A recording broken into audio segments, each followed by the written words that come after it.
Hola amigos, llevo hablándoles de Dios ya unos cuantos programas y he dicho cosas que son fundamentales para conocer a Dios, cosas que forman parte de nuestro patrimonio teológico, es decir, de nuestro dogma sobre Dios. Dios existe, Dios es creador, Dios es el Todopoderoso. Dios pone orden en las cosas, no abandona a las criaturas que ha creado a su suerte. Dios, aunque no nos guste, Dios es justicia, pero no es malo para nosotros, aunque nos inquiete un poco. Dios es misericordia y la misericordia siempre se reirá del juicio, es decir, la misericordia siempre triunfará cuando el hombre pida perdón. Ese fue el tema de la semana pasada, un tema realmente importante. Pero no he terminado de decir todas las cosas que nuestra fe confiesa sobre Dios. Hoy quiero dar un paso más, diciendo dos cosas que son complementarias. Dios es uno y Dios es trino. La unidad de Dios y Dios es familia, la Santísima Trinidad. La unidad de Dios, es decir, la existencia de un solo Dios, pues no fue intuitiva para el ser humano. Ya les he dicho que sí que fue intuitivo para el hombre el hecho de que existía Dios. Les hablé, si no fue en el primero, fue en el segundo o en el tercer programa, acerca de esto. Es decir, el ser humano ha intuido siempre que Dios existe. No era algo que el hombre no podía comprender, al contrario, la intuición de la existencia de Dios y el efecto positivo que creer en la existencia de Dios tenía para el hombre forma parte de la cultura humana. Y les dije, de hecho, la palabra cultura viene de culto, es decir, la relación con Dios genera cultura, mientras que el ateísmo, la afirmación de que Dios no existe, la fe en la no existencia de Dios, no genera nada más que soledad, una soledad personal y una soledad colectiva. No ha generado cultura, no ha existido hasta ahora nunca una cultura propiamente dicha atea. Las pruebas de la cultura atea sería más hoy en día la cultura que hacen algunos ateos. Bueno, y esta será naturalmente juzgada por la historia. Dicho esto, vuelvo al tema. La unidad de Dios, la unicidad de Dios, Dios es uno, esto no fue intuitivo por el ser humano. El hombre en primer momento, según todo parece indicar, pues creyó en muchos dioses. De hecho, hoy todavía hay religiones numéricamente muy importantes donde se cree en ese politeísmo, en esa pluralidad de dioses. Bueno, esto es una cosa que cuesta trabajo entender a la razón, porque si un dios es más importante que otro, en realidad ese dios súper importante, ese super dios sería el verdadero Dios. Es decir, pensar que el Zeus de los griegos como el Dios supremo no era el verdadero Dios, pues me parece que es una cosa que a mí, por lo menos a nosotros católicos, nos cuesta trabajo entender. Pero en todo caso, aunque quizá dicen algunos estudiosos que hubo algún síntoma de monoteísmo, de creencia en un solo Dios antes ya de Abraham, dicen que a lo mejor en la época de Akenatón, con la adoración del dios Sol en Egipto, pero en realidad la fe en la existencia de un único Dios forma parte de lo que llamamos revelación, es decir, a Dios le podemos conocer a través de la razón, es posible conocer la verdad, pero complementamos el conocimiento sobre Dios a través de lo que el propio Dios nos enseña. Eso es la revelación. Dios se nos muestra a sí mismo. Dios nos dice cosas sobre Él que nuestra razón no es capaz de llegar a conocerlas por sí misma. No cosas irracionales, sino cosas que están más allá del alcance de nuestra razón y que cuando el Señor nos las dice, las vemos, las entendemos y nos parecen de hecho completamente lógicas. Por ejemplo, en este caso, la unidad de Dios. Hay un solo Dios. Es, repito, Dios el que se lo revela a los hombres a través de aquel Abraham, que va a ser el que inicie la gesta de la formación del pueblo elegido, el que después será conocido como pueblo de Israel. La fe en el único Dios es un elemento constitutivo de ese pueblo de Israel. Existe un solo Dios y además este Dios, esa revelación se va a ir completando. Este Dios que existe es el Dios creador, es el Dios todopoderoso, pero es un Dios fiel. Este único Dios es un Dios con el cual se puede tratar. No es un Dios caprichoso. Mientras que los dioses de los paganos, recordemos la mitología griega, la mitología romana, las mitologías escandinavas, son dioses caprichosos, dioses que se enfadan y nadie sabe por qué, dioses que a veces se enamoran de seres humanos, de mujeres o de hombres, y los raptan y tienen con ellos aventuras libidinosas. Bueno, pues el Dios que se revela a Abraham, el Dios verdadero, no tiene nada de eso. El Dios verdadero es alguien, podríamos decir, de palabra, es decir, es alguien de quien te puedes fiar, es alguien con quien se puede hacer una alianza. El concepto de alianza va inmediatamente unido al concepto de revelación del único Dios, y por eso Dios le va a proponer a Abraham un pacto, una alianza, y le va a decir: mira, si tú me respetas, si tú me adoras solamente a mí, yo te voy a dar la tierra, te voy a dar una descendencia numerosa, yo te voy a cuidar. Esto es el primer pacto. Yo te prometo que cumplo mi palabra, ahora tú tienes que cumplir la tuya. Este es el primer pacto, la primera alianza, lo que después será el germen de lo que llamamos nosotros el Antiguo Testamento, la antigua alianza, que irá dando sus pasos, ¿verdad? Y irá continuando su revelación, no solamente con Abraham, sino después con Isaac, con Jacob, con José, por ejemplo, por supuesto con Moisés, con los reyes, de una manera especial el rey David, con los profetas, es decir, después con algunos de los personajes de la literatura sapiencial o con los macabeos, hasta llegar a nuestro Señor Jesucristo, con el cual se va a inaugurar la nueva alianza, el Nuevo Testamento. Pero desde esos orígenes ya nos queda claro: Dios es uno, Dios es fiel. Te puedes fiar de Dios, puedes hacer un pacto con Dios. Dios cumple siempre. Es el hombre, por desgracia, el que con mucha frecuencia no cumple. Por lo tanto, primer concepto sobre Dios, primer concepto, podríamos decir, de alguna manera revelado, específicamente revelado, porque, bueno, aunque no todo lo que he dicho antes es intuitivo, pero de alguna manera sí, ¿no? Pero en cambio, primer concepto revelado, la unidad de Dios. Dios es uno.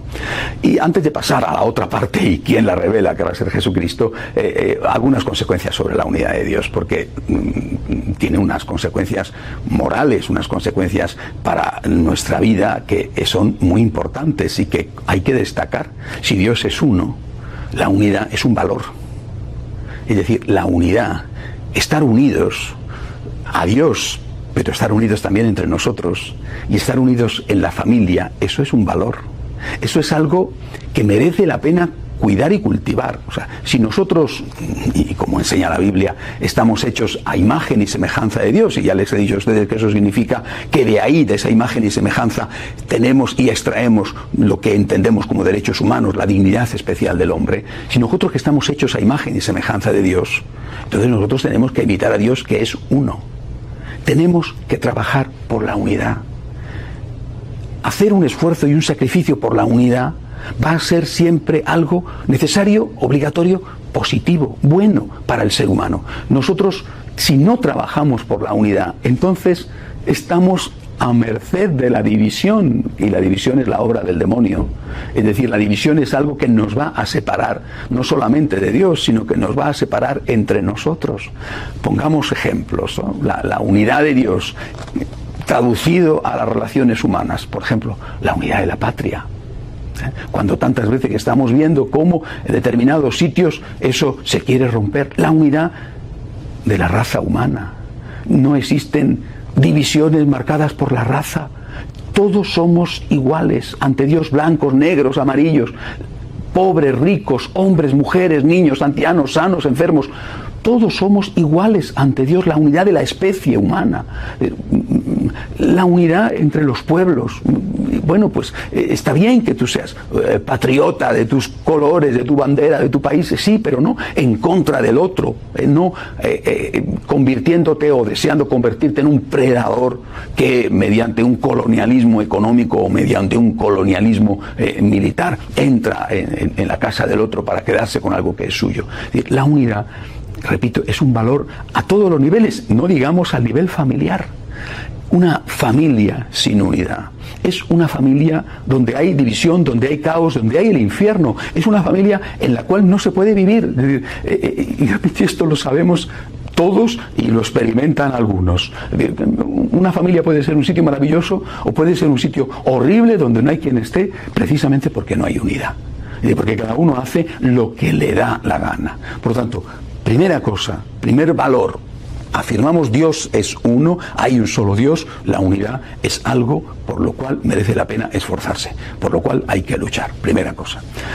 Esta revelación de la unidad de Dios, como he dicho, es una revelación que se empieza a hacer sobre todo a partir de Abraham. Bueno, no termina la revelación sobre Dios con Abraham o con el Antiguo Testamento o con el último de los profetas. Viene nada menos que el Hijo de Dios, la segunda persona de la Santísima Trinidad, a hacerse hombre para salvar al hombre con la redención derramando su sangre, sí, pero también para completar la revelación, porque si nosotros estamos hechos a imagen de Dios, conocer quién es Dios es algo que nos interesa muchísimo. Si yo no sé quién es Dios, ¿cómo voy a saber quién es el hombre? ¿Quién debe de ser el hombre? Si Dios es mi imagen, mi modelo, mi deber ser, yo necesito saber quién es Dios para saber cómo tengo que ser yo. Si a mí se me presenta una imagen de Dios unida, sé que la unidad es un valor. Pero si solamente existiera eso, si solamente se me dijera Dios es uno, podría caer en la trampa de considerar unidad como sinónimo de uniformidad. Dios es uno, efectivamente, pero esa unidad no es uniformidad. Y por eso nuestro Señor completa la revelación iniciada con Abraham diciendo Dios es uno y Dios es trino. Dios es uno, sí, pero dentro de la unidad de Dios hay tres personas distintas: Padre, Hijo y Espíritu Santo. Dios es familia, diciéndolo, utilizando un concepto que quizá pueda resultarnos un poco más fácil de entender. Quiero leer un texto a propósito de esto. El Catecismo lo enseña así: la Trinidad es una. No confesamos tres dioses, sino un solo Dios en tres personas. La Trinidad consubstancial. Es el Concilio de Constantinopla el que lo afirma así. Las personas divinas no se reparten la única divinidad, sino que cada una de ellas es enteramente Dios. El Padre es lo mismo que es el Hijo lo mismo que es el Padre y el Hijo lo mismo que el Espíritu Santo, es decir, un solo Dios por naturaleza. Esta es una cita que dentro de este texto que estoy leyendo del Catecismo pertenece al Concilio de Toledo del año 675. Cada una de las tres personas es esta realidad, es decir, la sustancia, la esencia o la naturaleza divina. Nosotros confesamos, porque así nos lo enseña Jesucristo, que lleva con esto la revelación a su plenitud. Nosotros confesamos que Dios es uno, pero que Dios es familia, que existe en la unidad de Dios la Trinidad: el Padre, el Hijo, el Espíritu Santo. Un solo Dios verdadero, tres personas distintas, iguales en naturaleza, que participan de la común naturaleza, iguales en dignidad, pero que son tres personas distintas. Uy, ¿cómo explicar eso? Después veré las consecuencias morales, espirituales que tiene, pero ¿cómo explicar la Santísima Trinidad? Pues no es nada fácil, ¿verdad? Y así lo han reconocido siempre los santos. Por eso se llama, de hecho, el misterio de la Santísima Trinidad. Bueno, me atrevo a poner aquel ejemplo que atribuyen a San Agustín, ¿no? Que estaba meditando un día, paseando por las playas del norte de África, de aquella ciudad donde era obispo, y estaba pensando sobre este dogma, sobre este misterio de la Santísima Trinidad.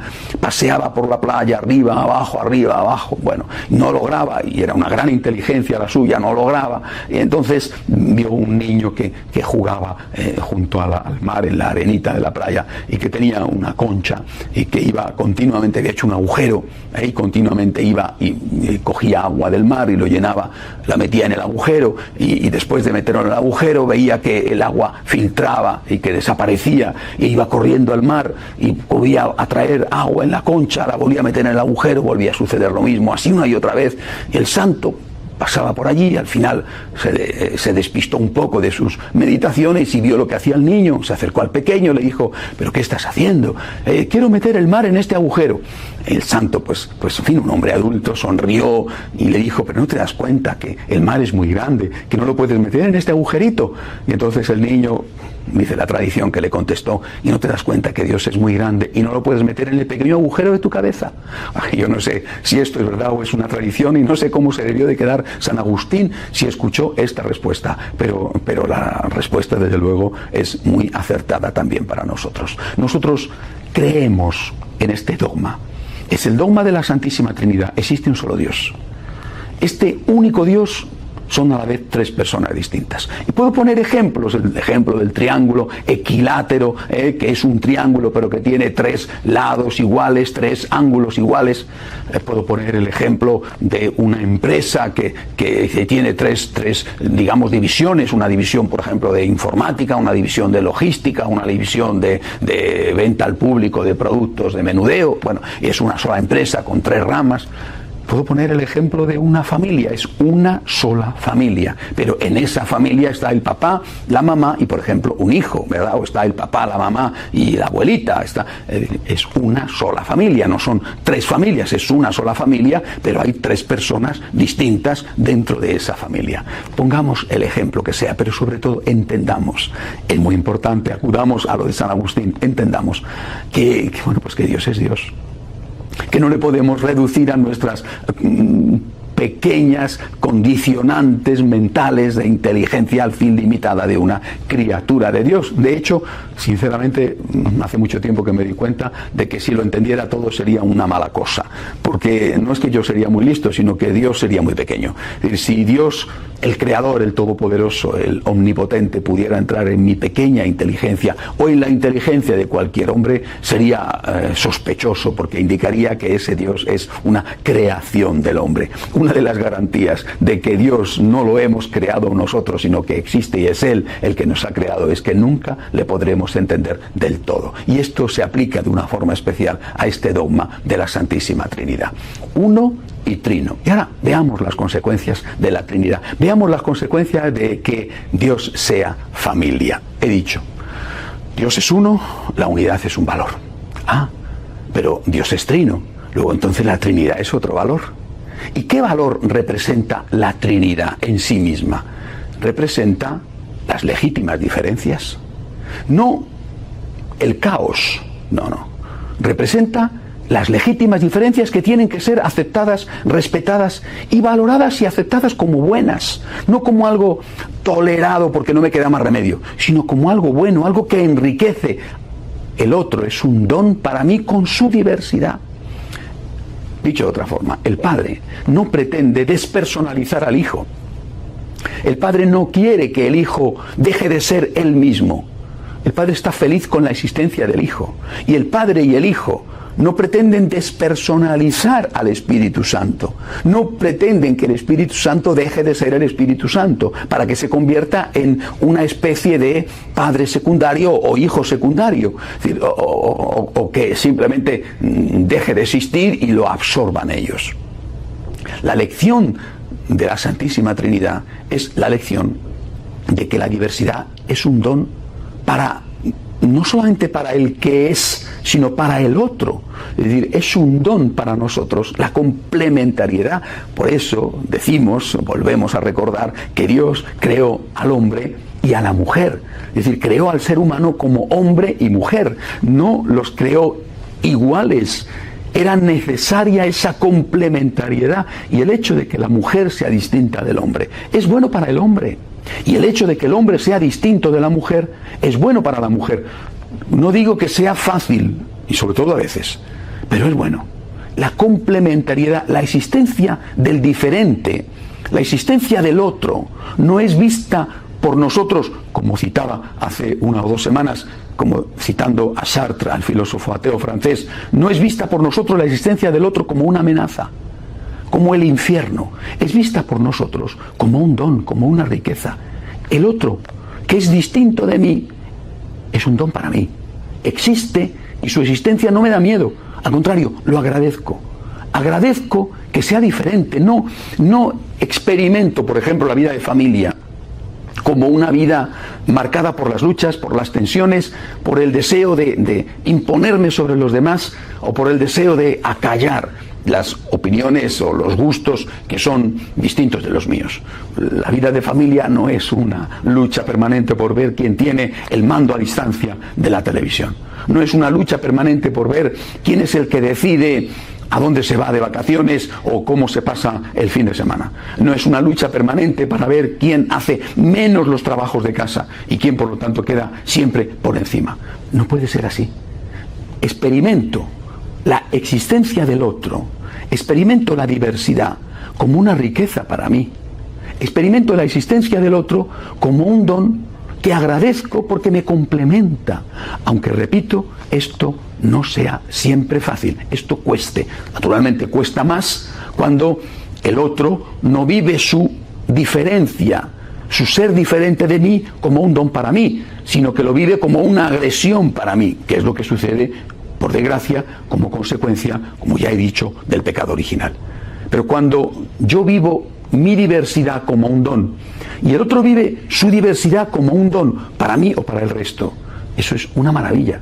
Eso es lo que nos enseña la existencia de la Santísima Trinidad. Por lo tanto, gracias a la unidad se evita el caos.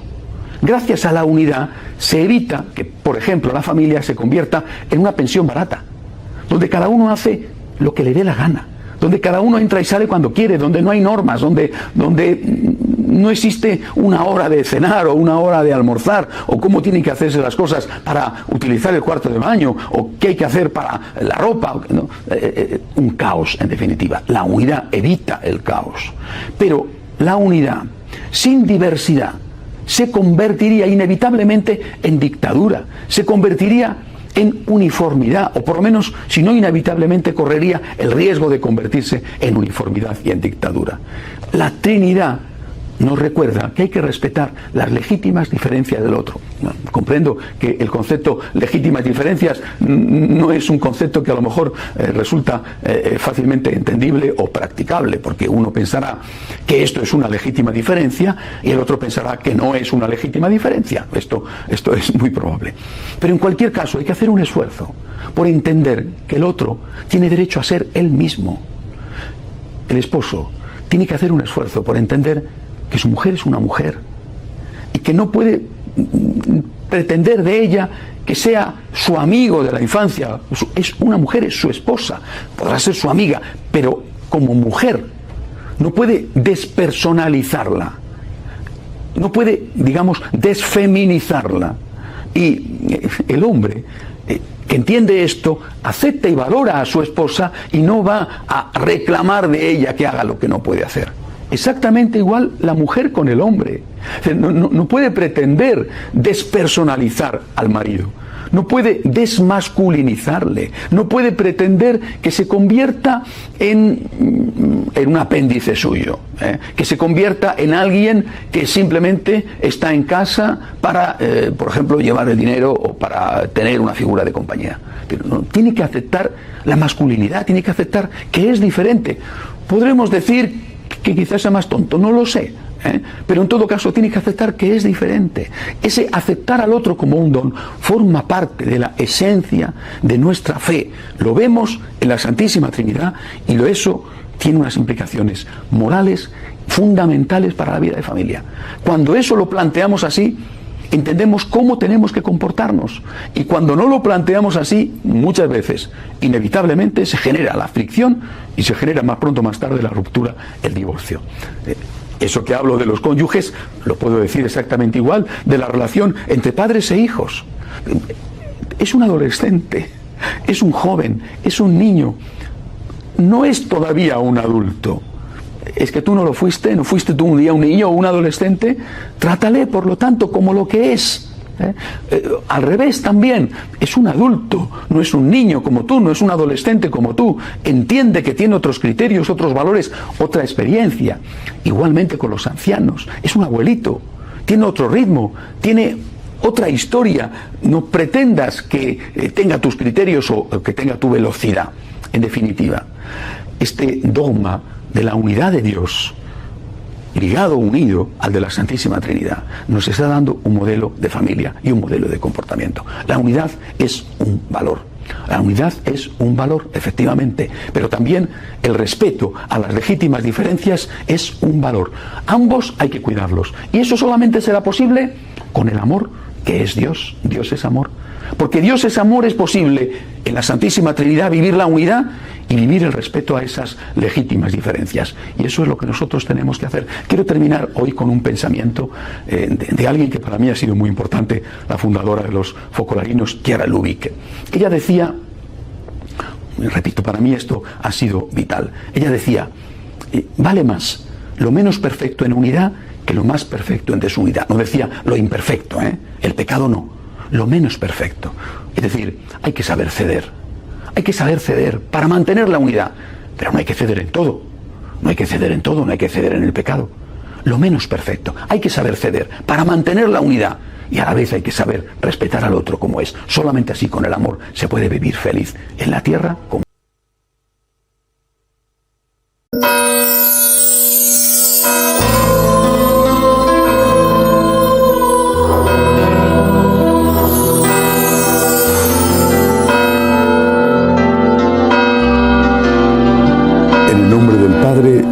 del Hijo y del Espíritu Santo. Amén. El Señor esté con vosotros. Y con tu espíritu. Empezamos la Santa Misa dando gracias a Dios, pidiendo con humildad perdón por nuestros pecados.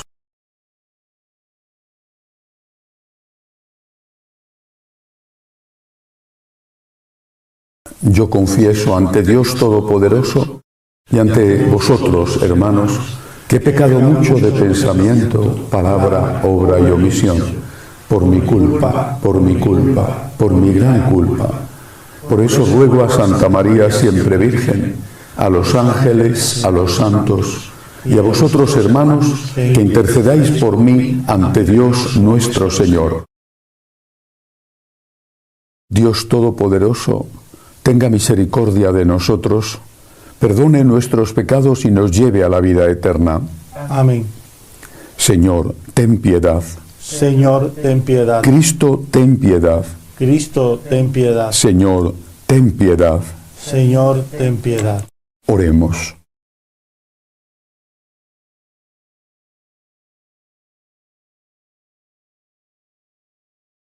Dios Todopoderoso, que posees toda perfección, infunde en nuestros corazones el amor de tu nombre y concédenos que al crecer nuestra piedad alimentes todo bien en nosotros y con solicitud amorosa lo conserves. Por nuestro Señor Jesucristo, tu Hijo, que vive y reina contigo en la unidad del Espíritu Santo y es Dios por los siglos de los siglos. Amén.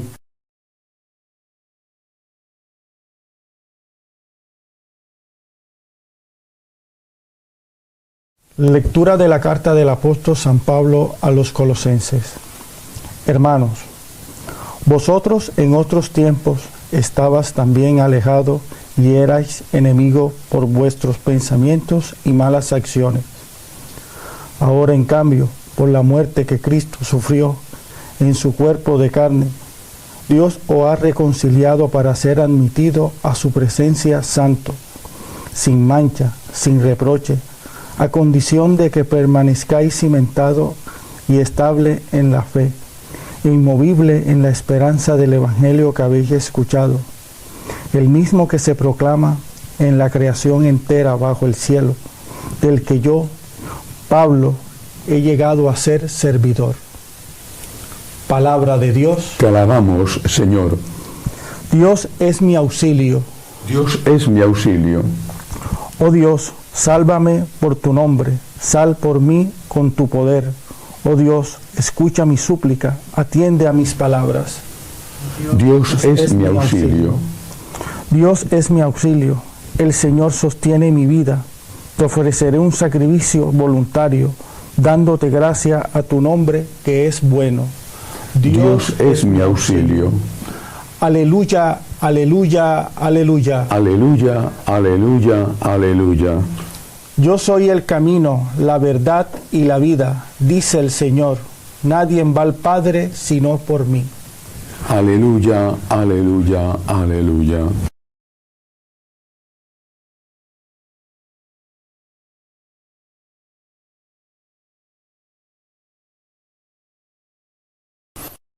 El Señor esté con vosotros. Con tu espíritu. Lectura del Santo Evangelio según San Lucas. Gloria a ti, Señor.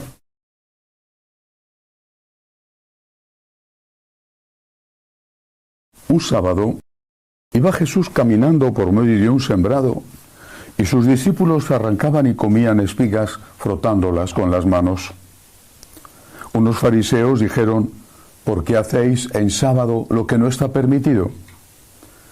Respondiendo Jesús les dijo: ¿no habéis leído lo que hizo David cuando él y sus compañeros sintieron hambre?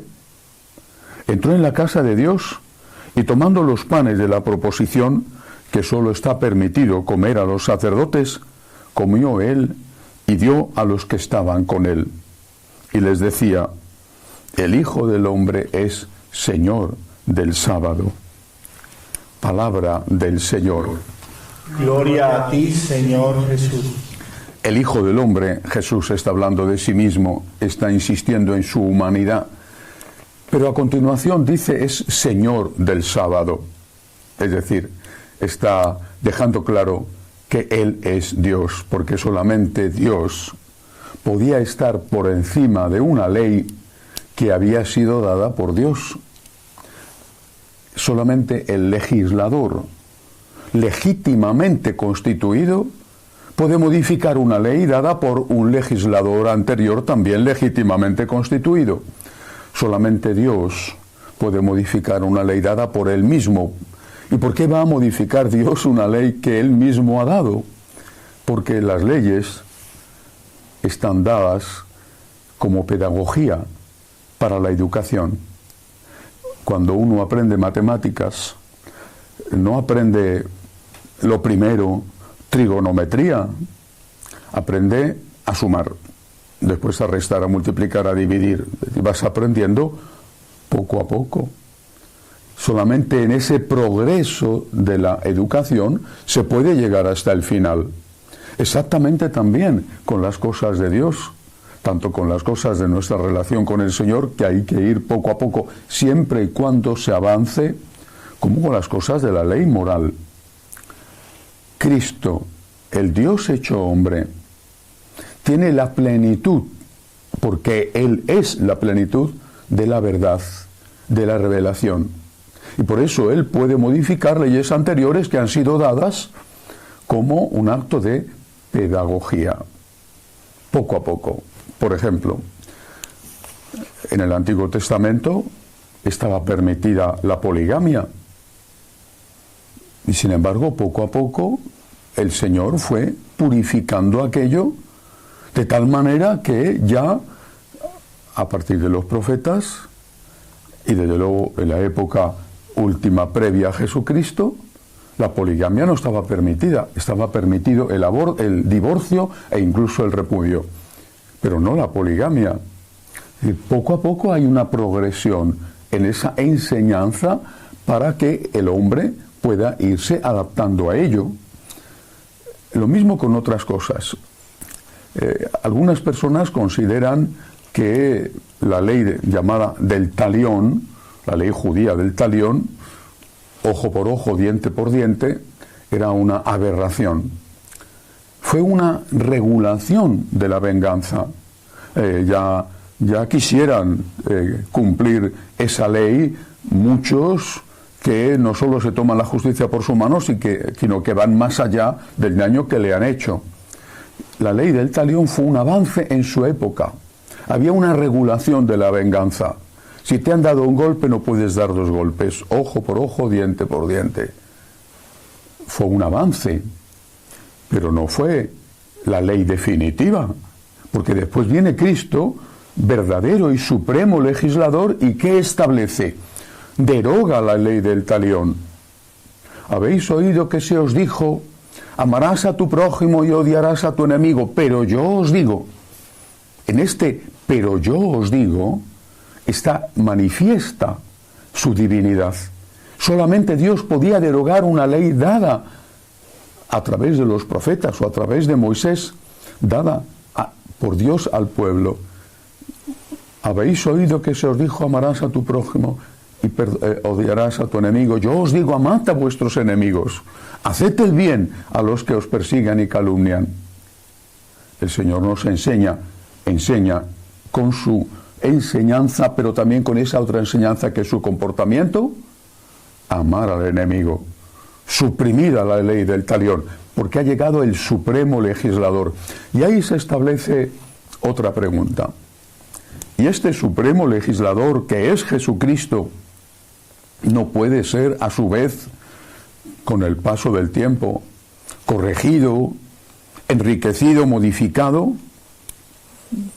Entre Jesús, nuestro Señor, y nuestros días han pasado 2000 años. Entre, por ejemplo, Isaías y Jesús no habían pasado 2000 años. ¿Se puede modificar la enseñanza de Jesús? Este es un punto esencial del debate teológico hoy. Para algunos, hablo de teólogos dentro de la Iglesia Católica, para teólogos, obispos, sacerdotes, para algunos, muchas de las enseñanzas de Cristo eran enseñanzas ligadas a su cultura, y por eso sí pueden ser modificadas. Inmediatamente hay que hacer dos objeciones: ¿cómo distinguir las que estaban ligadas de su cultura de las que no estaban ligadas de su cultura? Las que estaban ligadas a su cultura son las que hoy no nos gustan. ¿Y cuáles son las que hoy no nos gustan? Los temas relacionados con el sexto mandamiento. Segunda objeción: ¿Jesucristo es Dios o es un profeta? Porque la capacidad que tiene Cristo para derogar leyes anteriores, habéis oído que se os dijo, pero yo os digo, esa capacidad no le viene de ser un profeta superior a Moisés, Isaías, Jeremías, sino que le viene de su naturaleza divina. Por lo tanto, si alguien dice que Jesucristo puede ser corregido y modificado, está diciendo que aquel que corrige a Jesucristo está por encima de Jesucristo. ¿Cómo va a estar por encima de Jesucristo alguien si Jesucristo es Dios? ¿Es que hay un superdios? ¿O es que Jesucristo no es más que un semidios? ¿Y quién es este nuevo superdios? Tú, que te atreves a decir, Jesucristo no sabía lo que decía, estaba influido por su cultura, no hablaba como Dios cuando decía a la adúltera, vete y no peques más. No hablaba como Dios cuando decía de que se divorcia de su mujer y se casa con otra, comete adulterio contra la primera.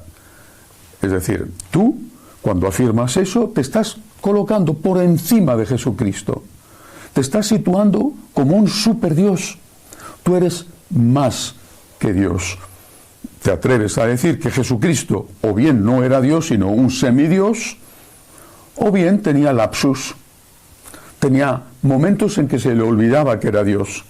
Y lo que enseñaba cosas en tanto que hombre.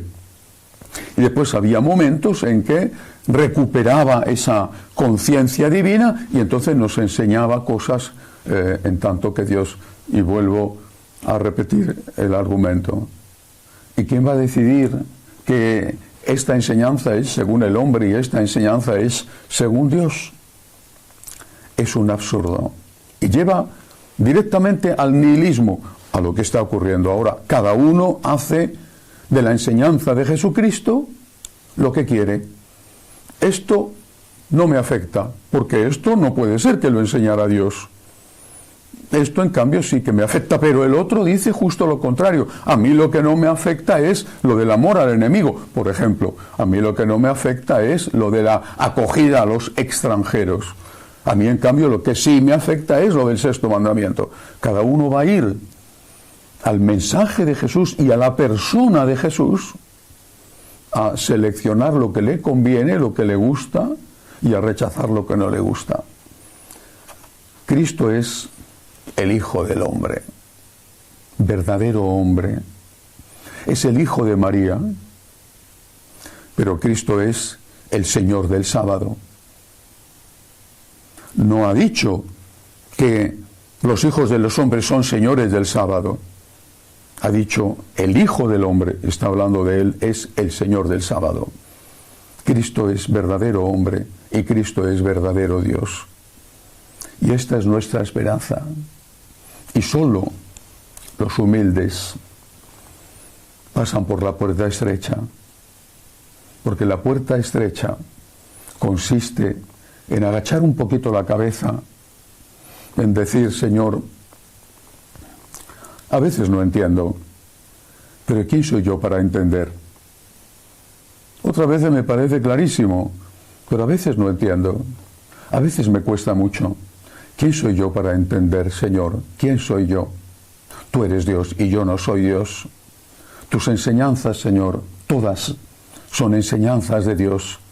Señor, con humildad te digo, gracias por tus enseñanzas, las que entiendo y las que no entiendo, las que me resultan fáciles y las que me cuestan mucho. Tú, Señor, eres Dios y yo no soy Dios. Que así sea.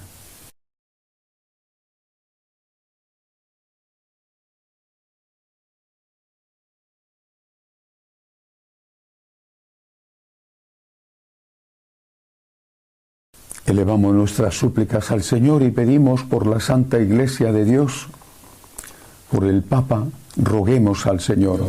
Te rogamos, óyeme. Por la paz. Pedimos al Señor para que termine la horrible catástrofe de Gaza. También para que se liberen los rehenes judíos secuestrados por los terroristas. Pedimos por la paz en Ucrania. Roguemos al Señor. Te rogamos, óyenos. Por los enfermos, los que no tienen trabajo, roguemos al Señor. Te rogamos, óyenos. Pedimos por nuestros bienhechores, por nuestros enemigos y por todos los que nos piden oraciones, roguemos al Señor. Te rogamos, óyenos. Acoge, Dios Todopoderoso, las súplicas de tu pueblo que confía en tu amor. Te lo pedimos por Jesucristo nuestro Señor. Amén.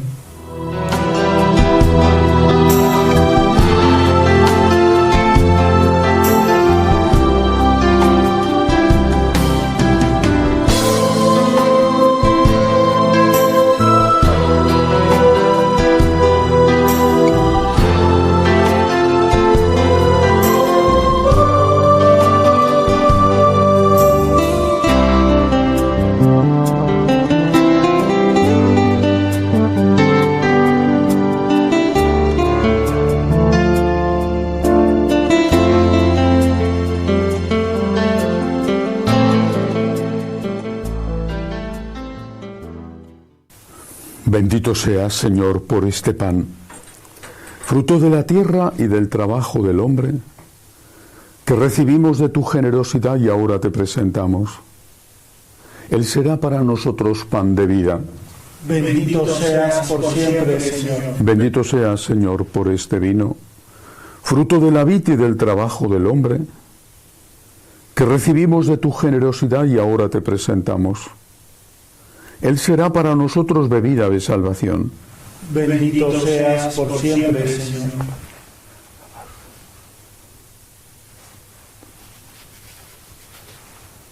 Orad para que este sacrificio mío y vuestro sea agradable a Dios Padre Todopoderoso. El Señor reciba de tus manos este sacrificio para la alabanza y gloria de su nombre, para nuestro bien y de toda su santa Iglesia. Señor, que esta ofrenda santa nos alcance siempre tu bendición salvadora, para que perfeccione con tu poder lo que realiza en el sacramento. Por Jesucristo nuestro Señor. Amén. El Señor esté con vosotros. Y con tu espíritu. Levantemos el corazón. Lo tenemos levantado hacia el Y Señor. demos gracias al Señor nuestro Dios. Es justo y necesario. En verdad es justo y necesario. Es nuestro deber y salvación darte gracias siempre y en todo lugar, Señor Padre Santo, Dios Todopoderoso y Eterno, porque has querido ser por medio de tu amado Hijo, no solo el creador del género humano, sino también su bondadoso restaurador. Por eso con razón te sirven todas las criaturas, con justicia te alaban todos los redimidos, y unánimes te bendicen tus santos. Con ellos unidos a todos los ángeles nosotros queremos celebrarte y te alabamos diciendo: Santo, Santo, Santo es el Señor Dios del universo. Llenos están el cielo y la tierra de tu gloria. Hosana en el cielo. Bendito el que viene en nombre del Señor. Hosana en el cielo. Santo eres en verdad, Señor, fuente de toda santidad.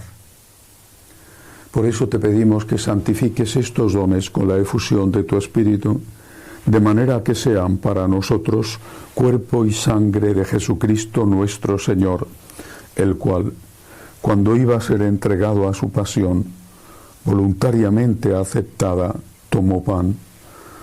Dándote gracias, lo partió y lo dio a sus discípulos diciendo: Tomad y comed todos de él, porque esto es mi cuerpo, que será entregado por vosotros.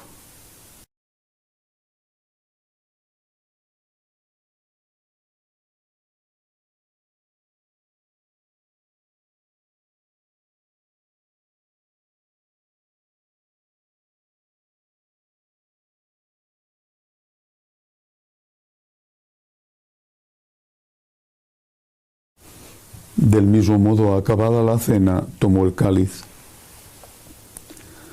Dándote gracias de nuevo, lo pasó a sus discípulos, diciendo: Tomad y bebed todos de él, porque este es el cáliz de mi sangre,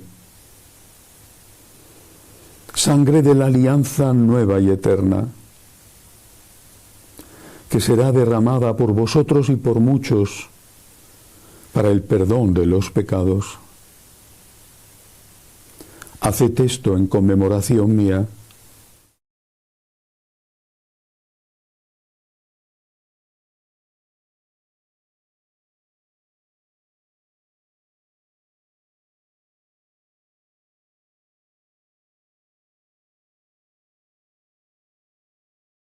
Este es el sacramento de nuestra fe. Anunciamos tu muerte y proclamamos tu resurrección.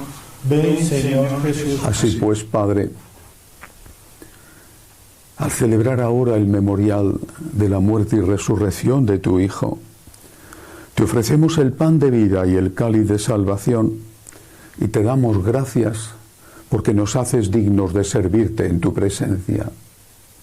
Te pedimos humildemente que el Espíritu Santo congregue en la unidad a cuantos participamos del cuerpo y sangre de Cristo.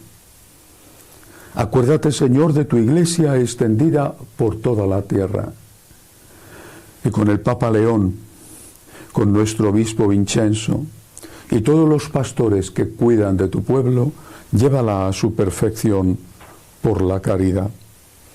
Acuérdate también de nuestros hermanos que se durmieron en la esperanza de la resurrección, de Guillermo, Alberto, Miguel, y de todos los que han muerto en tu misericordia. Admítelos a contemplar la luz de tu rostro. Ten misericordia de todos nosotros, así con María, la Virgen Madre de Dios, su esposo San José, los apóstoles y cuantos vivieron en tu amistad a través de los tiempos, merezcamos por tu Hijo Jesucristo compartir la vida eterna y cantar tus alabanzas. Por Cristo, con Él y en Él, a ti Dios Padre Omnipotente, en la unidad del Espíritu Santo, todo honor y toda gloria por los siglos de los siglos. Amén. Llenos de agradecimiento al Dios de la infinita misericordia, le decimos: Padre nuestro que estás en el cielo, santificado sea tu nombre. Venga a nosotros tu reino. Hágase tu voluntad en la tierra como en el cielo. Danos hoy nuestro pan de cada día. Perdona nuestras ofensas, como también nosotros perdonamos a los que nos ofenden. No nos dejes caer en la tentación y líbranos del mal. Líbranos de todos los males, Señor. Concédenos la paz en nuestros días, para que, ayudados por tu misericordia, vivamos siempre libres de pecado y protegidos de toda perturbación, mientras esperamos la gloriosa venida de nuestro Salvador Jesucristo. Tuyo es el reino, tuyo el poder y la gloria por siempre, Señor. Señor Jesucristo, que dijiste a tus apóstoles: la paz os dejo, mi paz os doy. No tengas en cuenta nuestros pecados, sino la fe de tu Iglesia. Conforme a tu palabra, concédele la paz y la unidad, tú que vives y reinas por los siglos de los siglos. Amén. La paz del Señor esté siempre con vosotros. Y con tu espíritu. Daos unos a otros la paz.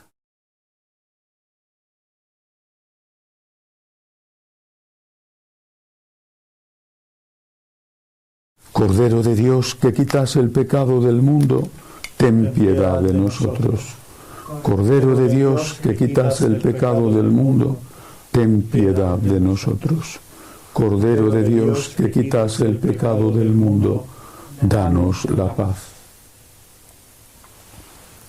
Este es el Cordero de Dios, que quita el pecado del mundo. Dichosos los llamados a esta cena. Señor, no soy digno de que entres en mi casa, pero una palabra tuya bastará para sanarme.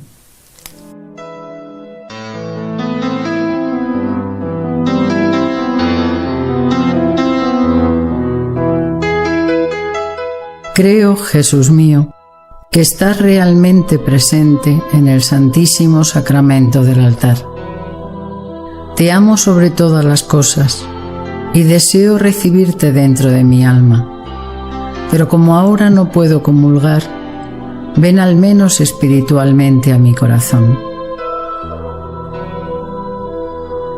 Y como si ya te hubiese recibido, te abrazo y me uno del todo a ti. Señor, no permitas que me aparte de ti. Amén. Saciados con el pan de la mesa del cielo, te pedimos, Señor, que este alimento de la caridad fortalezca nuestros corazones y nos mueva a servirte, nuestros hermanos, por Jesucristo nuestro Señor. Amén. El Señor esté con vosotros. Y con tu espíritu. La bendición de Dios Todopoderoso, Padre, Hijo y Espíritu Santo, descienda sobre vosotros. Amén. Podéis ir en paz. Demos gracias a Dios. San Miguel Arcángel, defiéndenos en la lucha. Sé nuestro amparo contra la perversidad y asechanzas del demonio. Que Dios manifieste sobre él su poder es nuestra humilde súplica. Y tú, oh príncipe de la milicia celestial, con el poder que Dios te ha conferido, arroja al infierno a Satanás y a los demás espíritus malignos que vagan por el mundo para la perdición de las almas. Amén. Dios te salve, Reina y Madre de misericordia, vida, dulzura, esperanza nuestra.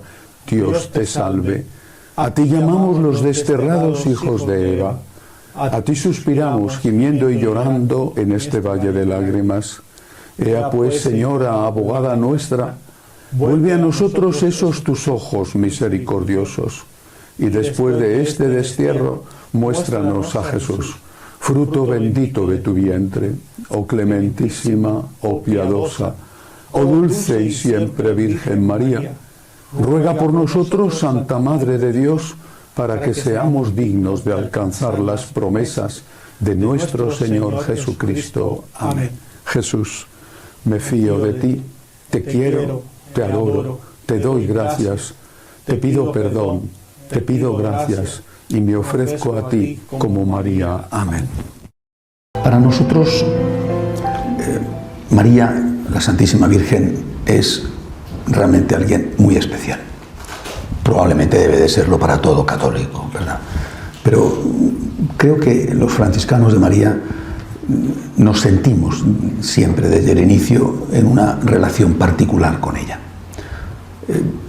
A veces he dicho, y es seguramente algo que no, en fin, que no se puede afirmar desde un punto de vista teológico, pero bueno, a mí me parece que hay una especie de cuerpo místico de María dentro del cuerpo místico de Jesús. Y ese cuerpo místico de María, el corazón de la Iglesia, está formado por personas que, seguramente sin mérito suyo, ¿verdad?, tienen una relación particular con ella. Para todo católico, la Virgen tiene derecho a ocupar ese lugar especial inmediatamente después de Dios. Pero, aunque tengas ese cariño y ese puesto a la Virgen, pues hay algunos que nos sentimos muy unidos a ella. Esto es un don.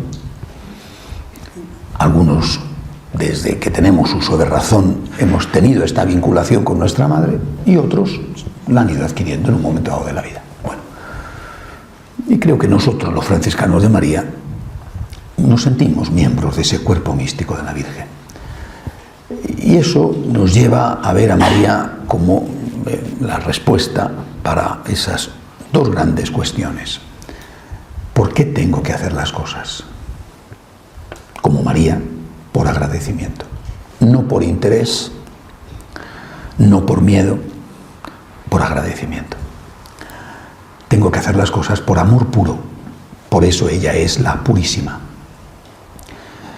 Y la otra gran cuestión, ¿cómo tengo que hacer las cosas?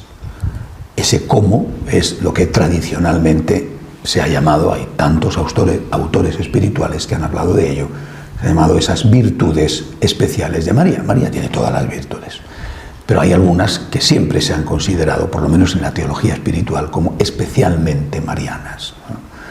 Hay un estilo mariano de la fe, el abandono, la confianza. Hay un estilo mariano de la esperanza, a la Virgen se le llama Nuestra Señora de la Esperanza. Hay un estilo mariano de la caridad, en el sentido de una manera de hacer caridad discreta, no llamativa. Hay un estilo mariano de vivir la humildad, de vivir la castidad, de vivir la paciencia, de vivir la laboriosidad. Es decir, esas virtudes que implican una manera de vivir el cristianismo, como María. ¿Por qué tengo que hacer las cosas por agradecimiento como María? ¿Cómo tengo que hacer las cosas como María? Con humildad, con paciencia, con perseverancia, con confianza, con caridad, sin que me falte nunca la esperanza. Y os decía, la otra gran cuestión es qué cosas tengo que hacer, y naturalmente la Virgen es también un ejemplo. Nos fijamos al plantearnos esta pregunta, sin embargo, de una forma especial en San Francisco de Asís. Somos también franciscanos. Y nos fijamos de una manera particular en aquella llamada de Jesús a San Francisco, a esa petición de ayuda, que es el inicio de la experiencia franciscana y que solamente el Señor dirige a sus muy amigos. Repara mi casa, que como ves amenaza ruina. Por tanto, ¿qué tenemos que hacer? Nos lo va a dar esta petición de Cristo, que hacemos nuestra, como la hizo suya San Francisco. Repara mi casa, la Iglesia, la evangelización, los pobres. Sabemos lo que tenemos que hacer, sabemos por qué hay que hacerlo, sabemos cómo hay que hacerlo. Ahora, dentro de este ¿qué tenemos que hacer? Yo creo que la Virgen María también nos enseña algo, aunque repito, es San Francisco sobre todo el que responde para nosotros a esta pregunta, el Señor a través de San Francisco. La Virgen, ¿qué nos enseña? ¿Qué hizo ella? En nuestros estatutos está muy bien explicado esto, porque es un elemento esencial de nuestra imitación de María. ¿Qué tenemos que hacer? ¿Qué hizo María? Es decir, la Santísima Virgen no se puso a recoger piedras para restaurar una ermita en ruinas, como hizo San Francisco. La Santísima Virgen no iba con un compañero, con una compañera, recorriendo las aldeas de la Galilea, predicando, como en cambio hacía San Francisco con un compañero, Fray León, recorriendo los pueblos de Italia. La Santísima Virgen no se puso a cuidar leprosos, como en cambio sí hizo San Francisco. Es decir, San Francisco hace cosas que son para nosotros una pauta de comportamiento. Pero también la Virgen María hace cosas. No hizo las de San Francisco, pero en cambio hizo cosas. ¿Qué hizo la Virgen María? Lo primero de todo, ser dócil a Dios, lo primero. Y esto no es únicamente una cuestión del cómo tenemos que hacer las cosas, sino también del qué tenemos que hacer. La docilidad de María expresada en aquella frase, aquella respuesta al ángel, aquí está la esclava del Señor, hágase mi según tu palabra. Es una cosa maravillosa. ¿Qué tenemos que hacer, por lo tanto? Docilidad. Aquí está la esclava del Señor. Cada uno de nosotros, como María, tiene que sentirse un instrumento. Aquí está la esclava del Señor. Señor, soy tu siervo. Me tienes a tu disposición. Yo no sé si voy a tener éxito o no voy a tener éxito. No sé si tú, general de esta compañía, que me mandas a conquistar esa colina inexpugnable, no sé si caeré en el intento, herido por las balas. No sé si lograré ese tesoro de evangelización que es conseguir que mi hijo, mi hija, mi amigo vaya a misa, se acerque. No lo sé, esa es la colina inexpugnable. No lo sé, yo solo sé que tú me mandas. Aquí está la esclava, hágase mi según tu palabra. ¿Qué hizo María? Estoy a las órdenes. Lo que tú me digas, eso haré. ¿Qué hace después María? Durante esos preciosos 9 meses, cuida del bebé que está dentro de ella, esta virgen embarazada, que ya es en ese momento Nuestra Señora de la Esperanza. Es decir, le da tiempo al tiempo. No se pone nerviosa, no pretende que las cosas se hagan ya. Tengo este objetivo y si no sale ya, lo dejo. Tranquilo, dale tiempo al tiempo, no tengas prisa, haz lo que tienes que hacer con calma, ni te pares ni corras, tranquilo, dale tiempo al tiempo. Eso es lo que hace María. Y luego empiezan a suceder en su vida imprevistos junto con cosas maravillosas, una de cal y una de arena, porque hay que ver lo que fue la llegada a Belén y encontrarse que no había lugar en ninguna posada, por humilde que fuera. Pero vienen los Reyes Magos y los pastores, una de cal y una de arena. Pero luego tiene que salir huyendo camino de Egipto porque Herodes quiere matar al niño. Pero al llegar a Egipto se va a encontrar acogida por aquella comunidad que la trata, la acoge a ella, a su marido, a su hijo. Una de cal y una de arena. Y ella siempre: estoy a las órdenes. Yo no pregunto el por qué.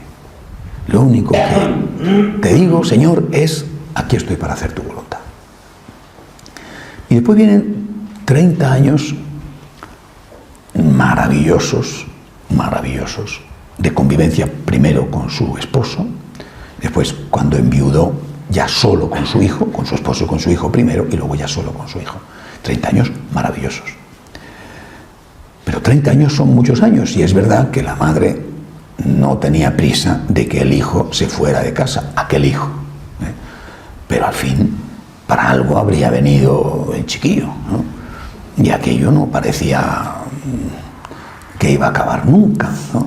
No se casaba, a esa edad ya todos estaban casados, no se casaba, era un hijo como no ha habido otro en la historia de la humanidad, pero no parecía tener prisa de nada, ¿no? ¿Qué hace María? Tener paciencia. Tener paciencia. Ella ha hecho lo que Dios le pide y después lo demás lo deja en las manos de Dios. Tener paciencia. tener confianza al principio, tener paciencia. En ese tiempo hace otra cosa, cuida de su hijo, sobre todo cuando es un bebé, ¿no? Cuando es un niño pequeño, cuida de su hijo. No solamente le alimenta, o le viste, o le lava, es que también le educa. Esa María educadora es ya un anticipo de la María evangelizadora. Claro, como ella va a evangelizar a Jesús. No, Jesús es el evangelizador. Ella, madre de Jesús, es la discípula de Jesús. Pero yo estoy seguro, absolutamente, de que ella, San José, Santa Ana, San Joaquín, en algún momento debieron de decirle algo al niño. Y no porque el niño fuera malo, tuvieran que decirle, no robes, mira, devuélvele a ese amiguito lo que le has cogido, o mira, no se pueden decir mentiras. Eso no hubo que decírselo nunca. Pero estoy seguro de que alguna vez le tuvieron que decir algo, ¿no? Mira, se come así, ¿no? O lo que sea, ¿no? Como una mamá hace con su hijo, es educar. La maternidad no es solamente es parir o alimentar. La maternidad tiene un elemento esencial que muchos hoy olvidan, que es educar. Parir y amamantar lo hacen todos los mamíferos, vamos, las mamíferas, E incluso educan de alguna manera, sobre todo, por ejemplo, en el mundo de los primates. Bueno, pues una mamá no solamente pare, no solamente alimenta, no solamente viste o lava, sino que educa. Y yo creo que esto lo hizo sin ninguna duda la Virgen María. Esa educación de Jesús forma parte de una misión, de alguna manera, evangelizadora. Nosotros tenemos que educar al Jesús que está en cada prójimo. Es decir, ese prójimo que no conoce a Jesús, sin embargo, tiene una presencia de Dios en él. Y ese prójimo necesita que ese Jesús que está dentro salga fuera, que se haga visible, que pueda ser rescatado de la profundidad donde en este momento se encuentra. Eso es lo que hizo María y lo que nosotros tenemos que imitar de ella. Por eso decimos que María es la gran evangelizadora, sin haber recorrido el mundo. Es la gran evangelizadora. Nos dio la palabra de Dios, el mensaje y el mensajero. Después María va a seguir durante la vida pública cuidando de su hijo, ahora ya en la distancia, y ya fue un momento difícil, sobre todo según iban llegando las noticias que hablaban de las amenazas sobre su hijo y de los peligros en que éste se veía inmerso. La vamos a ver después junto a la cruz, aguantando, sosteniendo y apoyando nada menos que al Hijo de Dios que moría. Y la vamos a ver de nuevo como la madre de la esperanza, la que no se rinde, la que no tira la toalla, la que espera contra toda esperanza, la que sigue creyendo en Dios, aunque todo le grita a su alrededor, ya no hay nada que hacer. Incluso cuando tiene a su hijo muerto en los brazos, cuando todo dice se ha acabado, ella no se rinde. Mi hijo ha prometido que resucitará. Esa María que cree en ese momento es aquella Santa Mónica a la cual le dijo San Ambrosio, no se puede perder un hijo de tantas lágrimas. Cree, ten fe, la vida es muy larga.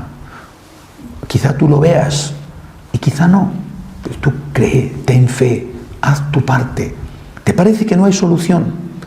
¿Cuántas veces hemos visto conversiones de personas que parecía que eran, comecuras terribles? Cree, ten esperanza, no te rindas, sigue. Eso es lo que hizo María. Naturalmente, cuando Cristo resucita, ella no se sorprende como todos los demás, porque ella sabía, porque había creído que Jesús iba a resucitar. Y luego se dedica a cuidar de los apóstoles, al menos con toda seguridad de uno de ellos, San Juan. San Juan que cuida de ella y ella que cuida de San Juan. Así que es la que cuida del apóstol, la capellana, ¿no? la madre del discípulo cansado. Pero no solamente cuidó de San Juan, tenemos una constancia de otro cuidado especial, el que hace a Santiago, hermano de San Juan. Y este es un relato bellísimo. Cierto, estamos hablando de una tradición, pero bueno, hoy en día sabemos que las tradiciones, a margen de si han sido decoradas, ¿verdad?, con añadidos por el paso de los siglos, las tradiciones tienen siempre un fondo histórico. Y es una tradición realmente hermosa que para nosotros es fundamental, porque significa que España fue evangelizada cuando todavía no había empezado la evangelización fuera de Jerusalén o fuera de Israel. Aún no había venido San Pablo, aún San Pablo no estaba en el camino de Damasco. Y fue evangelizada por un apóstol, sí, y por la Virgen María, que hace, no sé si su primer milagro, pero hace un gran milagro, que es el milagro de la bilocación, porque ella estaba viva. Probablemente es en ese momento, porque aún todavía no había empezado el ataque fuerte contra los cristianos, que va a suponer, entre otras cosas, la muerte de Santiago. Probablemente la Virgen estaba en Jerusalén, ¿no? Y se le aparece aquí, estando allí. Y el relato es precioso. ¿Qué es en ese momento Santiago? Un apóstol valiente que había venido al Finisterre, porque Jesús había dicho: id y evangelizad hasta los confines de la tierra. Y literalmente había un lugar que era el confín de la tierra, Finisterre, el cabo de Finisterre en Galicia. Id y evangelizad hasta los confines del mundo. Y Santiago se viene y fracasa. No hay nada que hacer. Y Santiago se regresa. Bueno, aquí no tengo nada que hacer, he fracasado, esto no tiene sentido. Son unos cabezotas, son, en fin, lo que hemos seguramente seguido siendo. Se aparece la Virgen en el Pilar, en Zaragoza. Por eso me acuerdo de un sacerdote muy querido por nosotros que decía que Zaragoza es el centro mariano y lo demás son sucursales. Bueno, naturalmente es que él era de Zaragoza, ¿verdad? Bueno. Pero se aparece allí. Y repito, el relato es precioso y tenemos que recordarlo. Porque Santiago está de retirada, cansado, decepcionado, no vale la pena, lo he intentado, pero esto no hay nada que hacer aquí, ¿no? Tampoco no habían recibido un curso en la Gregoriana sobre cómo evangelizar, Entonces, con su generosidad, con su ímpetu de hijo del trueno, había cogido un barco y había cruzado el Mediterráneo y había remontado con el barco el Ebro y al final había ido por aquellos caminos de la Tarraconense, había llegado hasta el Finisterre, ¿no? Total pana, que ir pana es tontería. No vamos, este es un lugar de cabezones que no hay nada que hacer con ellos, ¿no? Santiago no contaba que tenía una auxiliar, una capellana, y que se le aparece y dice: ni se te ocurra. Esta es mi tierra. Y tú, date la vuelta y vuelve a empezar. Cuando, siglos después, 1500, si no recuerdo mal, 1510, 1513, no estoy muy seguro, empezamos en la Nueva España, México, a evangelizar, pasa algo muy parecido. Era un mundo muy difícil hasta que se aparece la Virgen. En este caso se aparece a un indígena, San Juan Diego, a un mexicano, pero es lo mismo. No tengas miedo, aquí estoy yo que soy tu madre. Y que el crecimiento del Evangelio en México desde ese instante fue espectacular, milagroso. Yo creo que nosotros, si olvidamos esto, al final olvidamos que no estamos solos, que contamos, Por supuesto, contamos con nuestros recursos, contamos con lo que tenemos que poner nosotros, pero es que olvidamos que contamos con María. Es una tierra difícil, hoy sí, desde luego, es una tierra difícil. Estamos en una sequía espantosa, pero contamos con María. Estamos en un momento muy parecido a aquel de la primera evangelización de España, cuando todo era duro, todo era un desierto.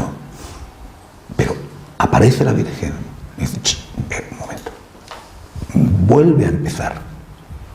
Lo mismo que Jesús había dicho a los apóstoles, a los pescadores en el lago de Galilea, vuelve a echar las redes. Señor, nos hemos pasado la noche regando sin recoger nada. Vuelve a echar las redes. En España podía haberse aparecido nuestro Señor, pero quien se aparece es la Virgen. Pero le dicen lo mismo, con otras palabras, a ese apóstol cansado. Vuelve a echar las redes. Además, el apóstol era el mismo, porque él había sido uno de los que estaban en la barca y habían escuchado las palabras de Jesús. Ahora se lo dice María. Vuelve a echar las redes. Y el resultado fue totalmente distinto. Por eso yo creo que nosotros, en este momento, acogemos este mandato del Papa, que dan a toda la Iglesia, no a nosotros, ¿verdad? Lo acogemos como consagrados de María, como personas que imitando a María están firmes ante el Señor. Somos soldados de la Virgen. Pertenecemos a su cuerpo místico. El Señor y la Virgen nos dicen, ven y vamos. Y si la empresa es ardua, los resultados escasísimos, nos da igual. Ellos saben, en su nombre, en el nombre de Jesús, en el nombre de María, volvemos a echar las redes. Y seguramente, confío, pero es que seguramente la barca se doblará por la cantidad de peces.